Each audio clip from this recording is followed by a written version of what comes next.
Welcome to Podcrushed. I am your host, Penn, joined by my co-host, Sophie and Nava. And if you're watching, yes, I am wearing Podcrushed merch that is no longer available. You can't even eBay it. Yeah. Wow. Actually, maybe you could. You'll probably find I want to get rid of this. Ones at Goodwill, but you'll have to search around. Today, our guest is from Scotland, and it got me thinking all about my connections to Scotland. And there's this story my mom always tells because she went to university there in Glasgow, and she was born and raised in London, like very posh accent. And she gets on the bus her first day in Glasgow, and she says, one to the university, please. And he goes, she said, I'm sorry, could you repeat that? I'm so sorry. One more time. He goes, what are you, a foreigner? And she says, no, I'm from England. He goes, that's what I mean. I like that a lot. That's really good. So Nava and I were actually in Scotland like last year, and they, so like, I got to sort of give the joke back. They really wanted to hear us say space ghettos. Specifically from, do you remember this? Yes, so I didn't remember until you brought it out. Yeah. Yeah, so it's specific to an American accent. They wanted to ask an American, say space ghettos. And the reason is because that's how a really, really thick Glaswegian accent sounds when they say Spice Girls. Oh, yeah. Space ghettos. Space ghettos. Space ghettos. Which is funny. Space ghettos. Yeah, that's funny. Really In case anybody listening wasn't sure, that is indeed funny. It's a good time. It's a very good time. It's fun to laugh about Scottish and American accents together. Yeah. I have Scottish ancestry, in case you were wondering. Yeah. I do indeed. I will just say that in this episode, it was sort of like people were, I'm not going to say which people, you'll find out, were one-upping each other on like who had more connections to Scotland. And I also have a connection to Scotland, but I didn't share it because I felt like it would be way too much if I piled on. But my maternal grandmother is a Hamilton. Oh, shut up. No, it's true. Wait, Nava, I was going to ask you, because you were so silent, I was going to say, okay, Nava, now it's your turn. It's now true. you have to tell us. My maternal grandma's a Hamilton. My dad's name is Thomas Cavalin Hamilton. And we had a Hamilton Manor, and you can Google it. It was like a little castle. Oh, wow. Oh, my goodness. And now I live in a tiny apartment in LA. So my And that is social have progress. fallen. That is evolution That's what right they there. would have wanted. Yeah, that's like a wolf being Go turned look into a up chihuahua. the Hamilton Manor. That belonged to someone in my family at some point. This also reminds me, we'll get to the guest in just a second, but this reminds me of that Paul Mescal, is that how do you say his last name? Mescal, you're right. Paul Mescal SNL skit where two American tourists walk into an Irish pub and they start mentioning they're Irish. They're like, well, technically I'm Irish. Yeah, exactly. The entire Same bar vibe. is like, what? Well, actually, first he turns around very seriously. He's like, what did you say? He says, oh, actually, I'm Irish. I have Irish ancestry. And then the whole bar stops. It's just, it's so good. It's so good. And that's, guys, what we have been doing. Yeah, we same have energy. been the American tourists in an Irish pub. So let's get to our Scottish guest. Today we have the wildly talented, truly multifaceted, the chameleonic. I don't even know if that's a word, but I'm crafting it for Karen Gillan, the actor you might probably know from major franchises like Guardians of the Galaxy. If you've not heard of that, maybe you've heard of Avengers, Endgame. If you've not heard of that, possibly Jumanji. I don't know. If you've not heard of that, possibly Doctor Who. If you've not heard of any of those, you're not listening to this podcast. There's no way that that's happening. So you know who Karen Gillan is. She's brilliant. She's also made her mark behind the camera, having written and directed her debut feature, The Party's Just Beginning, which is a darkly funny and deeply moving film set in her hometown of, okay, I'm actually going to struggle to say this. You say it well, Sophie. Inverness. Inverness. Okay, it's not that bad. Of Inverness, Scotland. Her latest project is a film called The Life of Chuck, which is a very intense drama with some genre aspects. She's starring alongside some major heavy hitters like Tom Hiddleston, Chiwetel Ejiofor, Jacob Tremblay, and Mark Hamill. So you know the drill. We got a quick ad break, and we'll be right back. Stick around. Welcome to Podcrushed. We're your hosts. I'm Penn. I'm Sophie. And I'm Nava, and I think we would have been your middle school besties. Slinging hand-drawn Buffy merch for stone cold cash. Oh, vampires love it. So we start at 12 here That's the idea. I don't know if anybody prepped you for that, but surprise! Guess what? We're gonna start. we're gonna start in adolescence. Which is a time that it feels like you are, dare I say, quite connected to. It seems that way. So at 12, what was the way you were seeing the world? What was day-to-day life like for Karen? I'll start by saying, when you said we start at 12, I thought I was being reprimanded for being 12 minutes late. 12. And really, you brought me back to being 12 years old. I was like, whoa, no. Oh my God, can you imagine? Oh, wow. I'm sorry for that, but it's funny. You're right. I'm just going to say on record that I'm really upset. Okay? I'm going to say it emphatically. So mad. I want people to see. Oh my gosh. But now that I know that I'm not getting a row, thank God. And what was I like at 12? And how was my world at 12? I mean, so I, when people say that they were a nerd in school and you kind of maybe don't fully believe them, it was really bad. It was really bad. I had really bad social anxiety. I couldn't look people in the eye. That was really difficult for me, and I was hyper aware of it. I couldn't talk to people easily other than the people that I was comfortable around, which were 2 people. And so I think at 12, I just started high school in Scotland. And I was thinking that this will be a new era for me. But it wasn't. It was even more terrifying. And so I think generally my worldview was just survive this and figure out how to get through this. But yeah, I was walking around the school with arms folded, hunched over. I'm really tall, so I was trying to take up the least amount of space possible. Were you, I think we've read that at 13, at least, you were making a lot of homemade horror films and stuff like this. Was this had those seeds already been planted? Were you, when you started high school in Scotland, were you in love with that? Was that your obsession, or was that a little bit in the future? Oh, I was well going by then. So when I was in primary school, before high school, I was really nervous around people, but was able to perform in front of people in the school. And so that became the only channel where I could kind of have license to be confident and commanding or something. So yeah, I was already sort of creating characters and performing them in front of the kids, which was social suicide. I don't know what I was doing or why I was doing that, but I just felt like it was necessary. And then I graduated to a video camera, and I was like, okay, well now I can make my own horror movies like the ones that I watch. And so very inspired by Scream, and I Know What You Did Last Summer, all of those teen process of elimination horror films. And so I would film them around my house, write and direct them. And yeah, loved it. I even started a Scream shop in school where I drew merchandise. I remember drawing Sarah Michelle Gellar on a pool of blood, and I sold that. Made some money. Wow. Yeah, it coincided with a Scream musical that I had written in primary school, and some people were in that. And so, yeah, by the time I got to high school, I was, well on my way to all of that. You wrote a Scream musical in primary school, and the school let you perform it, or it was an individual there was thing? 2 performances of that, actually. Amazing. I know. Same show. You did was it in the same day? Yeah, I think it was in the same day. I remember the second one not being anywhere near as good, and sort of learning a lesson from that about being fresh to things.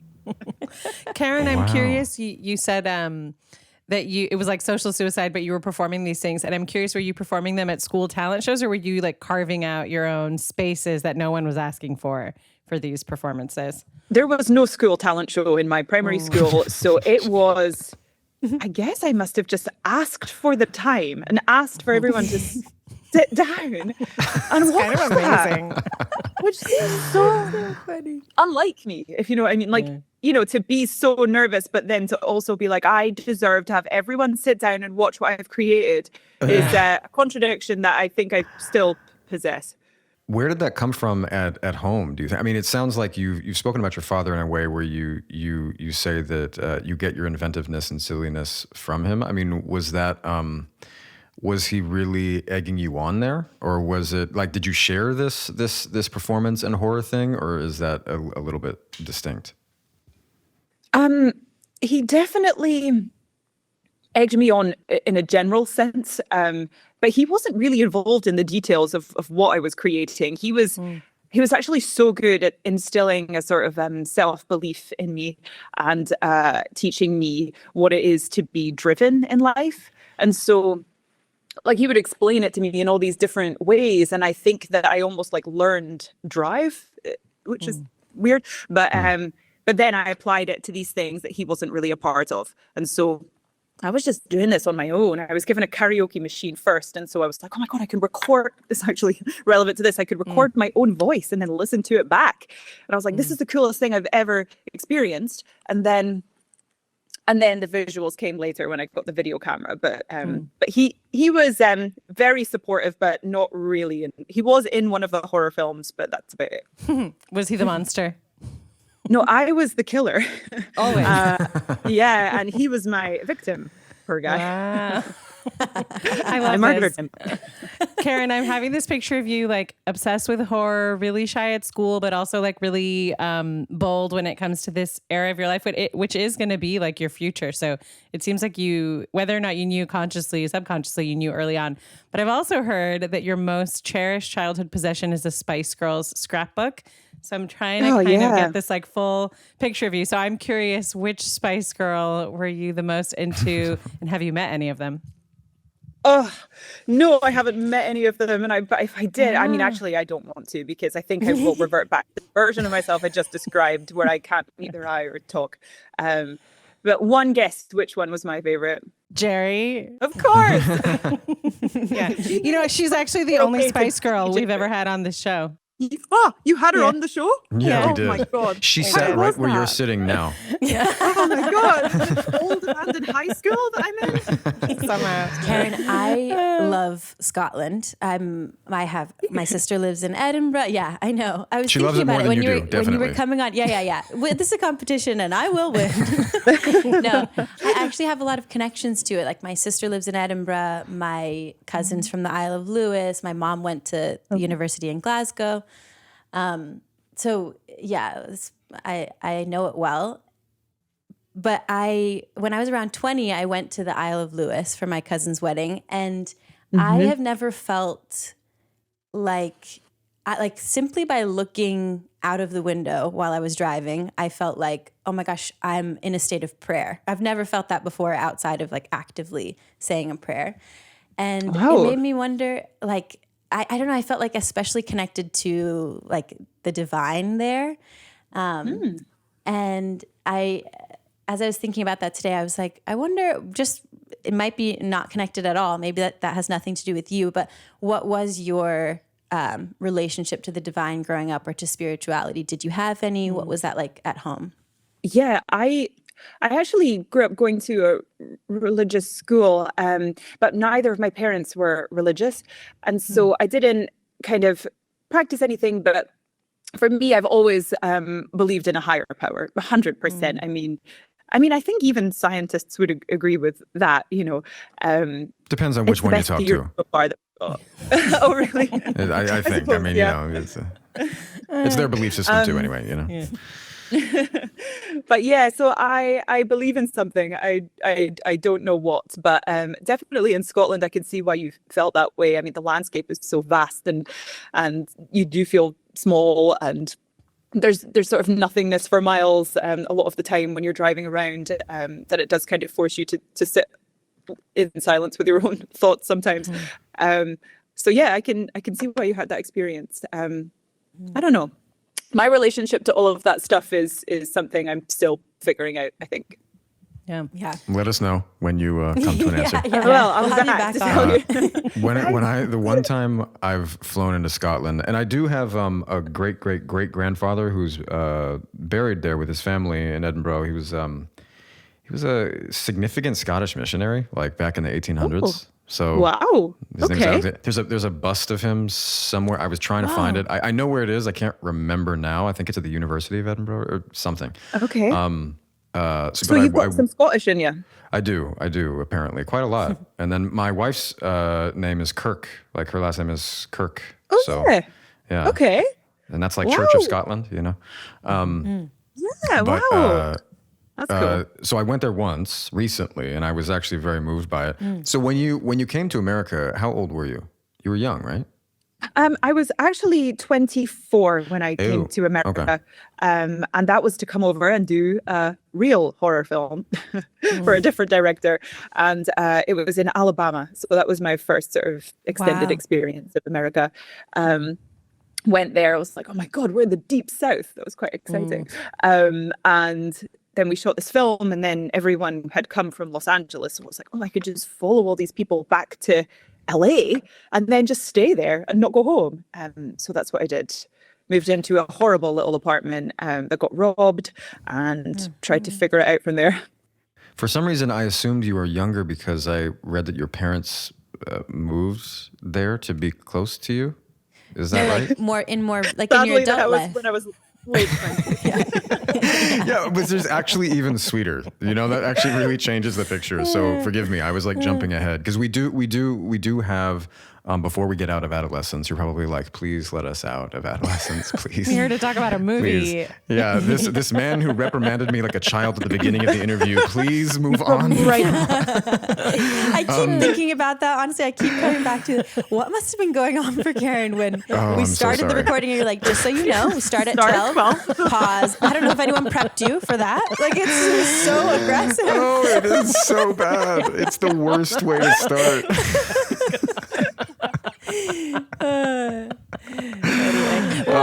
Immersive experience into being Penn is alluding to some classic questions that we ask. And I did hear you say on another podcast that you, whenever you're asked the question, like, who was your first celebrity crush, you don't really have an answer to that. And so you made one up because you wanted to have an answer for people. Like you Who said did I say? I Don don't Draper, remember. which I thought was yeah, so many funny things about the whole thing. But coming up with an answer just to be, you know, one of the group is so funny to me. And I was wondering what that was like for you in middle school. What was did you have crushes, or did you feel like you had to make one up to fit in?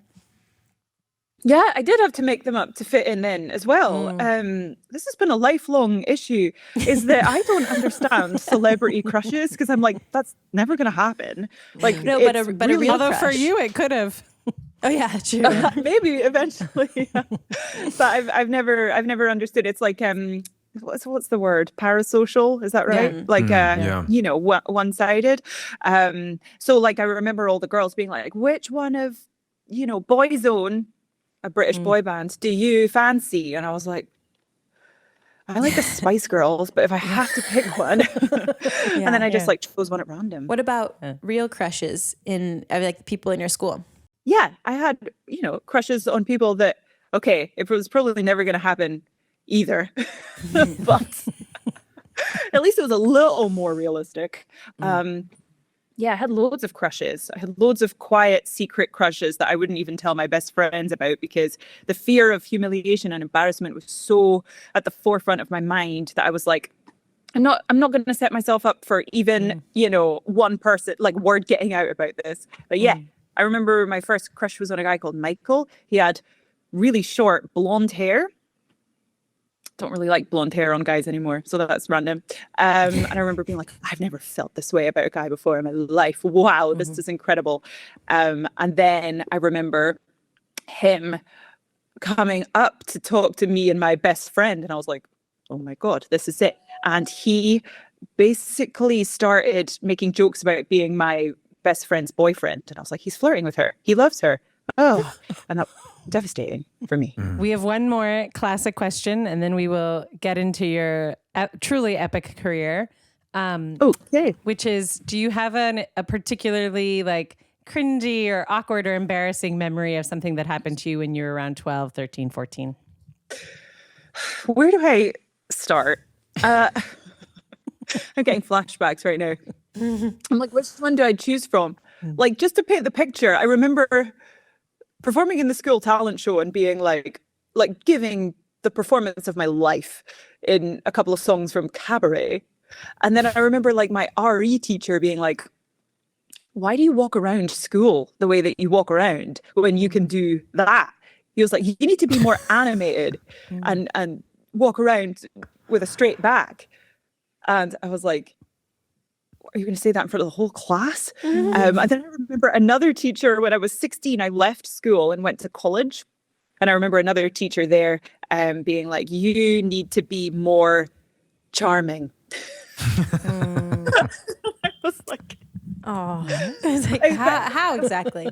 How do you do that? And then I remember being like, oh, I'll just like be more like a bubbly personality. And so I remember like overshooting with that because I was still nervous.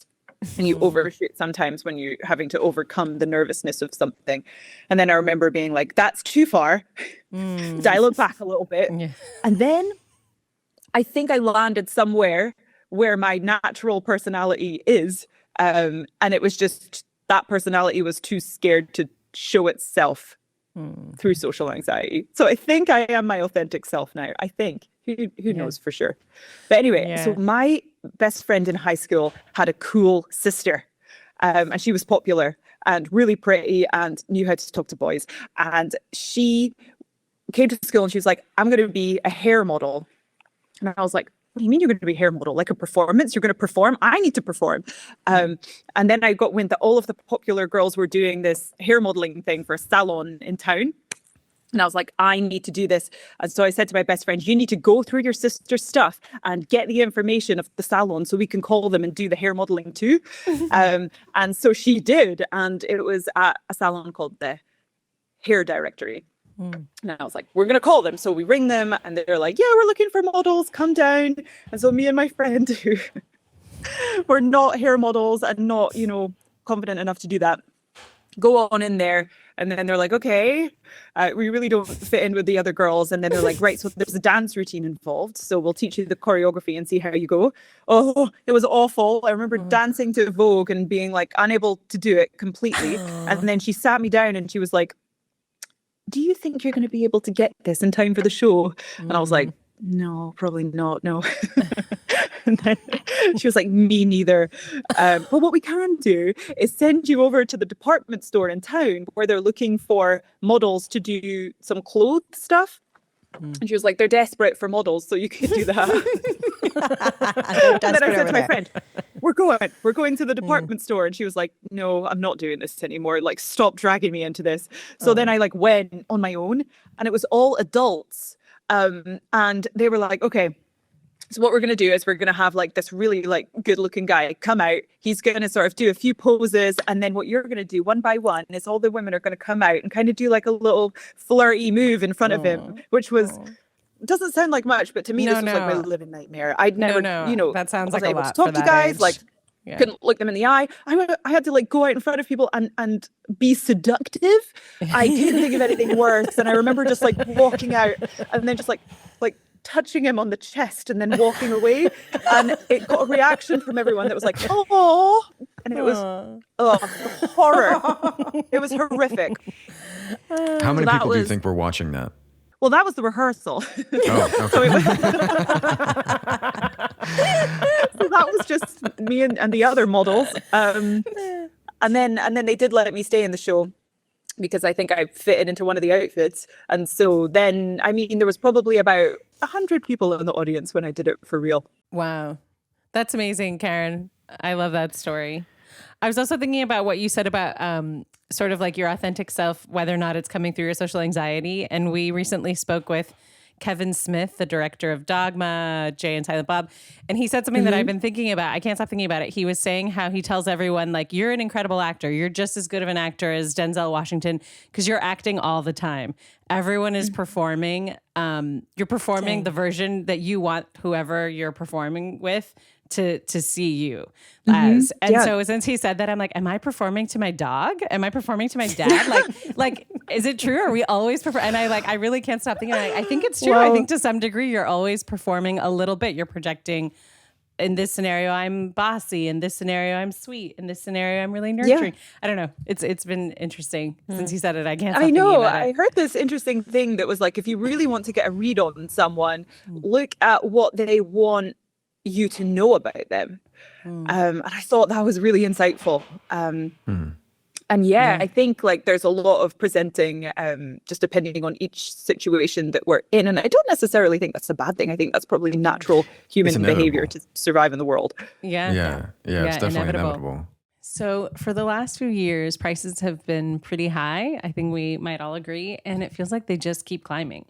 For many people, that means having to reach for credit cards to cover bills and even basic expenses. Credit card debt has reached an all-time high, and it's trapping Americans. American Financing can help homeowners pay off high-interest debt by using their home's equity. American Financing is a family-owned mortgage lender that's been around for 25 years and is licensed in all 50 states. Their mortgage consultants are salary-based, so there's no incentive for them to put you in a loan that doesn't make sense. They don't charge any upfront or hidden fees to find out how much you can save. Their customers save an average $800 a month when they call and let American Financing help them. You may be able to delay up to 2 mortgage payments, creating more savings upfront. Plus, you may be able to close in as fast as 10 days. They've helped hundreds of thousands of homeowners create meaningful savings. Go check them out on Google. You'll see that in their reviews. Call American Financing today, 866-889-1776. That's 866-889-1776. AmericanFinancing.net/Podcrushed. So, now just like arc us from this lovely, dare I say, nerdy obsession. I mean, I say that as a fellow nerd, of course, like just loving performing, loving horror in particular. Can you arc us from this, I suppose this adolescent joy, this and whatever it is, all the many things that it was, into you realizing, wait, I'm going to really pursue this as something that I can keep doing forever and go to school for it, et cetera, and really start a career? So, as I mentioned before, my dad taught me how to have drive. And so I was able to apply that when I was a teenager. And I don't have any connections to this industry whatsoever. I'm, from a random part of Scotland. Is it weird to call it random? It's not random to me. But anyway, so I was in high school and about 14 when I decided, I could go to an acting class and learn how to do this and just get performing. And I had really bad stage fright. And so I was so nervous when I started and then gradually got over that. So that's another weird thing is like I developed stage fright at one point, but then it went away. So then I was like, okay. I remember being in my acting class and there was sort of like a star student and the teacher went over to them and was like, here's a book with everything you need to know about the industry. And I was like so driven that in my peripheral vision, I was like, I'm going to figure out what that book is. And it was called Contacts. And so I like ordered the book. It comes to Inverness in Scotland. And then I look at it and it's like a directory of all casting directors and agents. So I was like, actors have agents. Okay, that's interesting. So I'll just circle all the Scottish ones and then call them. So I rang them and had some pictures taken. And then one of them miraculously took me on.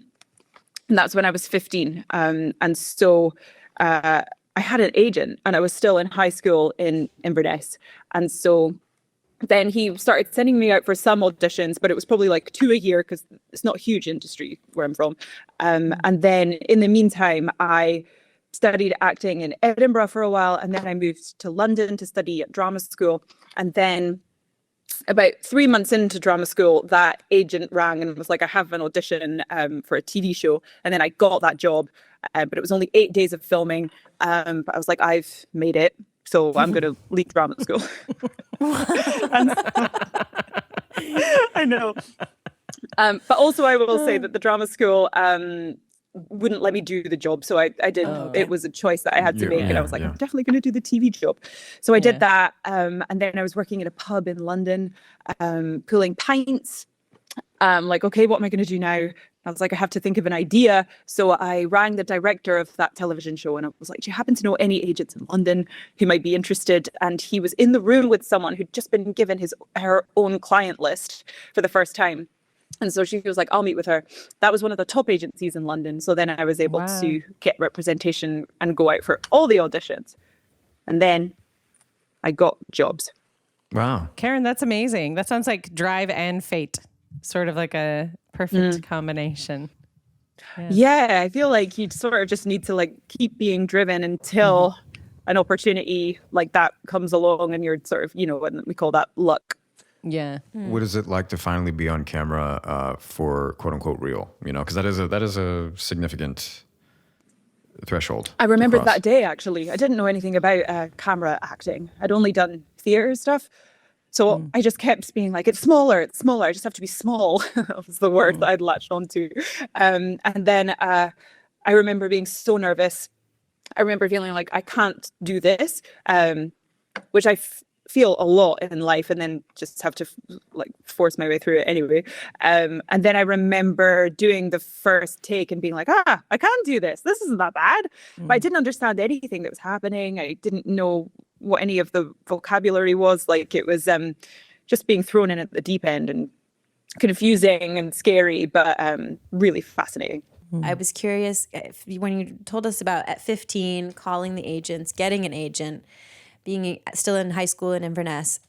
I'm so curious what your parents' feelings were about that. Were they encouraging you, or were they kind of like just letting you do your own thing? I don't remember what their thoughts were. So I feel like they were letting me do my own thing, but they were always encouraging and would never be like, don't do something, you know, like I remember my dad being like, don't have a plan B. Which is quite different to a lot of advice from parents. He was like, if you have a plan B, then you're likely to fall back on your plan B. So if you just don't have one, and then you know, mentally you're like, I have to do this. He's just very like in tune with people and human behavior to such a degree that's like, whoa. And so a lot of his advice was sort of around that. I remember him we were watching Who Wants to Be a Millionaire, and the first person got to 1 million. And he was like, okay, so that woman was a middle class woman or upper class. And so therefore wasn't as worried about losing the money as she was answering the questions. And she was able to take a few risks and things because it wasn't going to be catastrophic to lose that money. And so you need to live in that state of mind when you go through life, and take risks. And so that's like always stuck with me. Sounds like an incredible father. Yeah, what I like about that way of looking at drive is that I think it can be learned. You know, it's like not some magical thing that you're just born with. I think it can be taught to some degree. And also what I like about it is that someone who, you know, who had like so many setbacks in terms of confidence can still do it. And I think that I hope that people maybe, you know, if they feel as scared as I did, that they could get some sort of hope from that. Yeah. Actually, it makes me think that that's healthy drive, whereas the sort of drive that somebody might, quote unquote, be born with, I think usually it's probably more impressed upon them in an unhealthy way at a very young age. And so it's a little bit more of like if someone doesn't know why they're driven and haven't chosen it, I think that's usually not as healthy as what you're describing.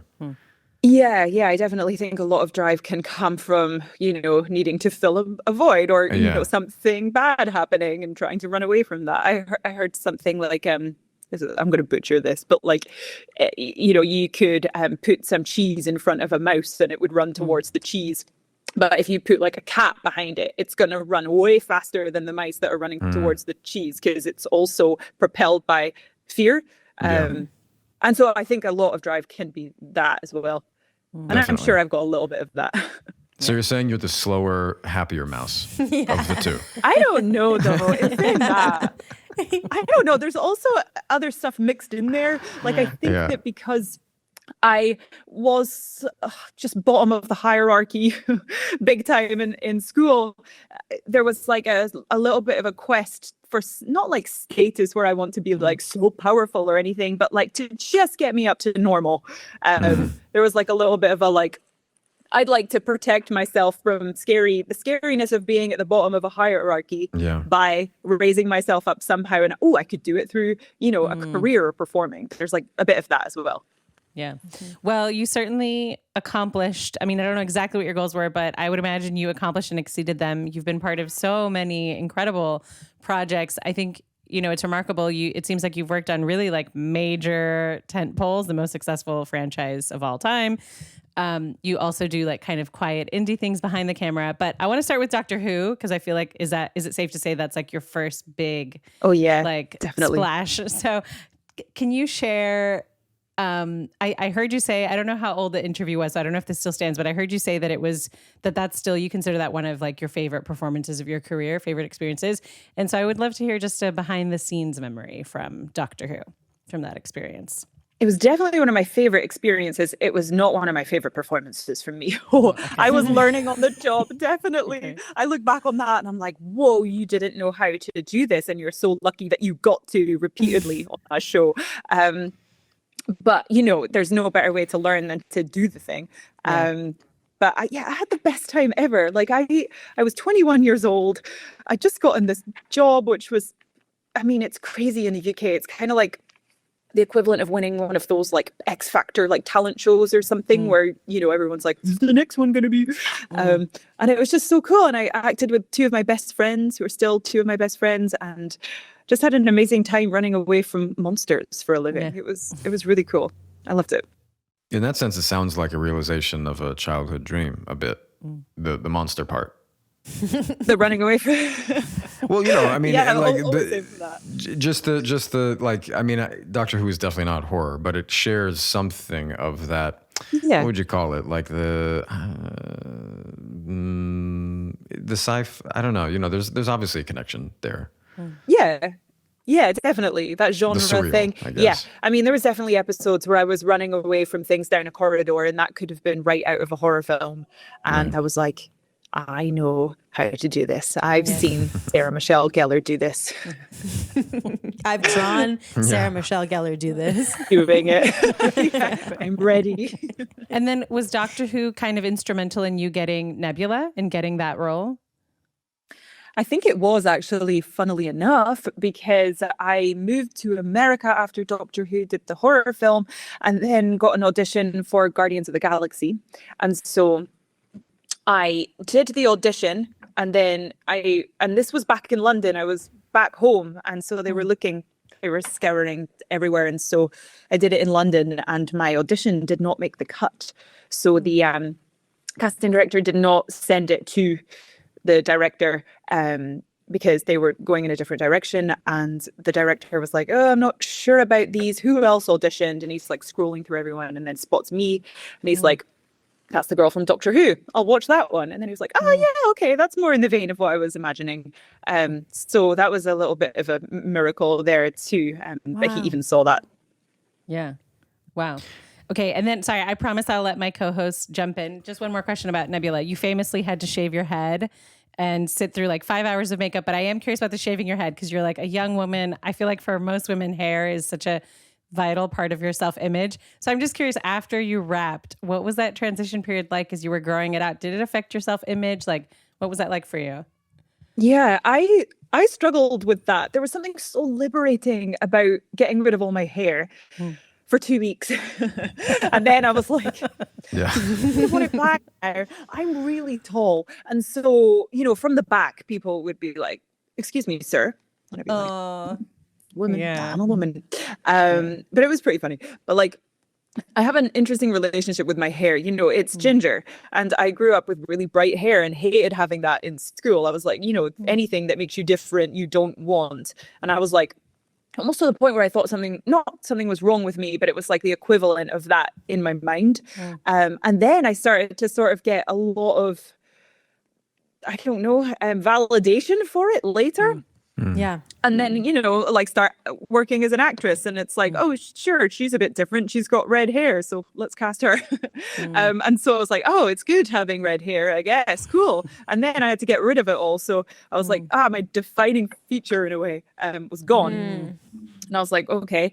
But the interesting thing is Marvel made me a wig of my own hair. Like each strand was sewn into the wig for me so I could wear it. Wow. And I wore it a lot, actually, which shows that I maybe wasn't very confident without it. No, I mean, that makes sense. That's so cool. Yeah. Wow. I still have that wig. Yeah. Wow. Yeah, just in case you want to shave your head again. Exactly. No, please, no. I want to ask a few more things about Nebula as well. I think your performance there is pretty masterful. I mean, the way that in order to make anger funny, but for it to also be a believable, dominant character trait is a really tough balance to just manage, and you do it masterfully. And I just think it's like, I just wanted to say that there's no question in there, but I really love that. And I guess I'm curious, like it must be, I mean, you've played this character for it ended up being close to 10 years. Is that right? Yeah, I think so. I mean, it's a decade. It's a decade of your life. Like I know what it's like to play a character for about that long and like to have it define an era. And I'm just curious, when you look back, how did it start for you? How did you approach the role in the beginning, and how did your relationship to this character evolve over time? Yeah, so I got the job in a Scottish accent in the screen test. So she was very nearly Scottish. Wow. And then I think that Marvel were like, who is this girl that you've cast? And like, she needs to be American. What is she saying? Yeah, like, what? I can't understand her. So James Gunn was like, let's make her American. And so that's all I had to go on. And so I'm like doing the whole thing of like, oh my God, it's my first big Hollywood film. This is terrifying. I need to like do all the work in the world. So I'm working with voice coaches and movement coaches and everything. Come up with this whole thing based on her being like a little bit of a robot and all of that. And then I get on set for the first time, and James is basically like drop it all and just play her like Marilyn Monroe and Clint Eastwood at the same time. And so I was like, okay. And that changed everything. It changed my voice. That's why it's sort of this more under the sort of breathy voice thing. And that then informed a much more like slinky way of moving as opposed to anything robotic. And it was just fascinating to me that I could have spent weeks doing that, and then he changed it all with one sentence. It's impressive. Like, that might be the best bit of directing I've ever received.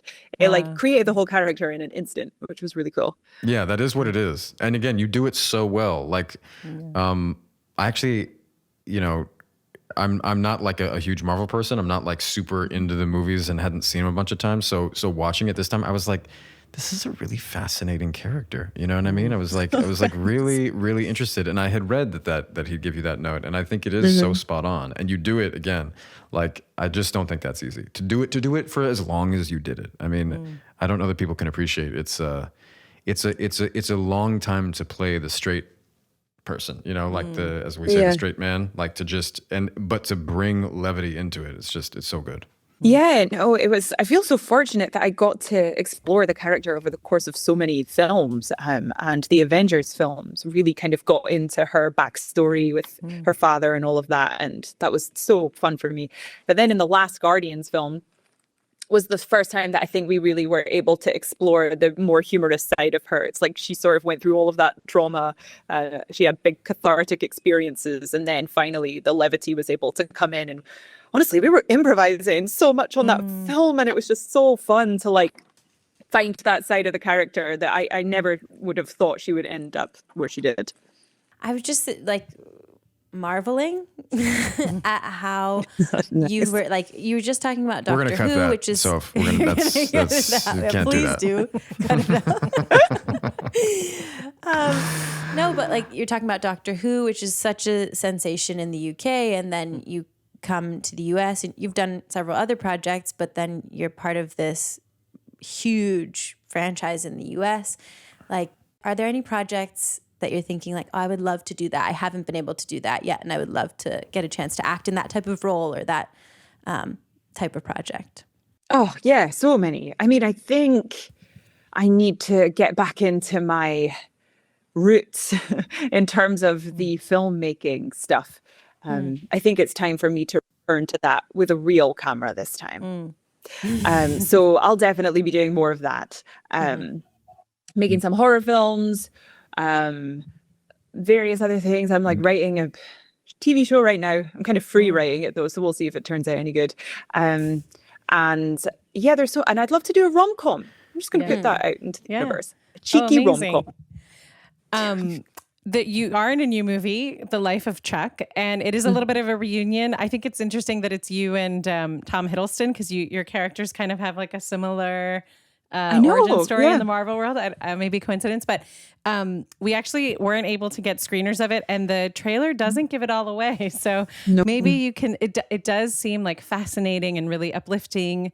But I'm curious if you can tell us a little bit what it's about. I think this will be out by the time the movie is out. So if that's helpful. Yeah. I always have such a hard time explaining this film because it's sort of like nothing I've ever seen before. It's so unique in its structure and story, but essentially it's an exploration into a man's mind as he's sort of dealing with the end of his life, but it's told in reverse, and there's like a lot of interesting kind of imaginary moments in there. And it's just so beautiful and kind of makes you examine your own purpose and existence and how you're choosing to live your life. Yeah, it's a really beautiful movie that I don't know how to articulate it. Yeah. Well, neither do we. So Great. This is a bit of a spoiler warning, so skip ahead if you're going to see Life of Chuck and you haven't seen it yet. Well, could you tell us a little bit about Felicia? Oh, yeah. So my character is called Felicia, and she is a nurse who is dealing with the end of the world. And so what's happening, because it's the end of the world, is that a lot of people are committing suicide. And so she is in a hospital desperately trying to save all of these people. And it's just the situation is getting worse and worse and more out of control. And then it gets to the point where everyone has to sort of surrender to what's inevitable. And so she reconnects with her ex-husband and has a beautiful conversation with him. And then they experience the end of everything together. So it's not a horror, although it is Stephen King, as I understand it, right? It's not horror at all, but it actually. is. But so I guess it sounds like it's a drama with a bit of genre in there. Yeah, I would say so. It's a beautiful drama with sci-fi is the wrong word. How do you describe this film? I could have read how to describe this film, and I didn't, because I'm like, I like to be natural, and now I don't know how to say it. Yeah, it definitely appears that way. Let's see. But again, it is a Stephen King adaptation, is that right? It is Stephen King, and it's Mike Flanagan, both known for their horror, but this is not horror. Interesting. It is something else. It's maybe more in the sort of Stand By Me side of Stephen King. Yeah, Shawshank. That's right. That's right. I always forget that that's him as well. Yeah. He's written a lot. My goodness. Did you, as a horror fan, I mean, were you a Stephen King person? I was a Stephen King movie person, so I loved The Shining. Okay. I am really bad at reading books that aren't about psychology. That's the only thing I can actually get through. And my husband is like a massive reader, and he's like, you need to read more books. And I'm like, I just can't do it. So you only like books about psychology. That's interesting, because to me that connects to horror. Horror is a genre that is very psychological and even spiritual in the way that it's the only genre that is constantly asking questions about human nature, the human mind, and what happens after death. That's literally that's every horror film. Every horror film is doing that in some way, if not, in a major way. Do you have a favorite book about psychology? Oh, there was one I just read and I don't remember the name of it, but it's basically how to turn your anxiety into a positive thing. You already know how to do that. You don't need to read that. You can write that book, Karen. You can write you've it. already done it. I would imagine that you've done that more than the author has. That's what I'm just going to pitch to you. I'll take that. But you know what? It's good to just top up and read stuff and, remind yourself okay, because, I think that we're constantly having to do scary things in this industry. It's not natural. We have to stand up in front of people and do terrifying things. And so I'm like, oh, I've conquered it. Oh no, I'm really scared again. And then I've conquered it again. And it's just never ending. You direct, right?